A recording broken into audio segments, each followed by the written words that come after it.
Infratemporal fossa. Let's dive into this high-yield topic on ADAT exam and learn a few points. You can see in this photo, you have your temporal fossa, and right below that level, you will have your infratemporal fossa. The borders of this fossa is very important to know. Laterally, it is bordered by the ramus of the mandible.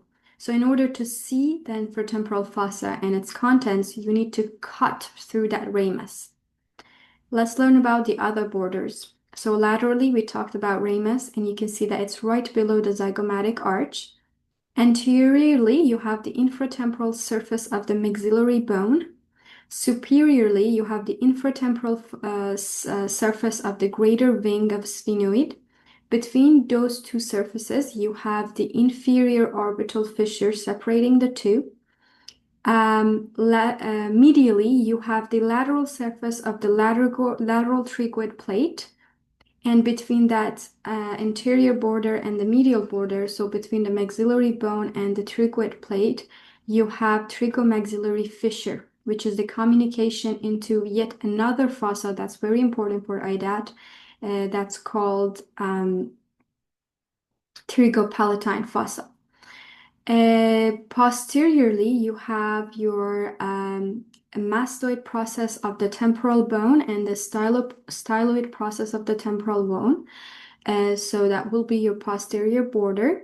And the floor is open. So as you can see here, your floor is open and the infratemporal fossa extends down to the level of the base of the mandible.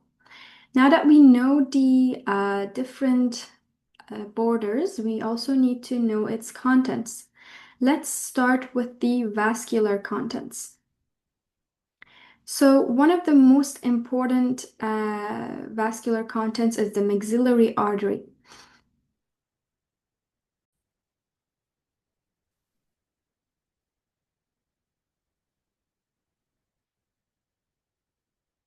Maxillary artery is one of the two terminal branches of the external carotid artery. So, as the external carotid artery is making its way to the top, it gives us different branches, such as the facial artery, the lingual artery, which we're not going to discuss today.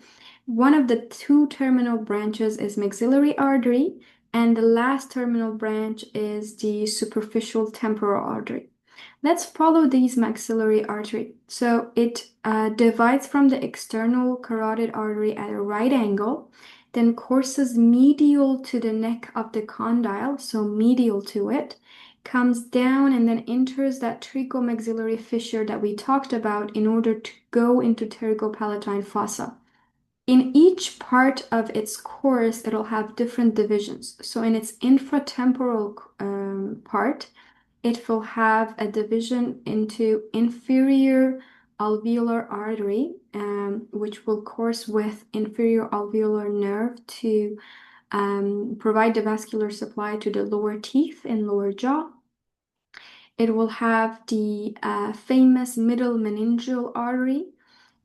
Just as it's coursing in the infratemporal fossa, it will have that division that will enter via the foramen spinosum, and it will provide the vascular supply to the dura mater. And then anteriorly, we will have the buccal artery, your mesenteric artery, and your anterior and posterior deep temporal arteries. Of course, there's other branches, but it'll be discussed in the trigopalatine fossa section.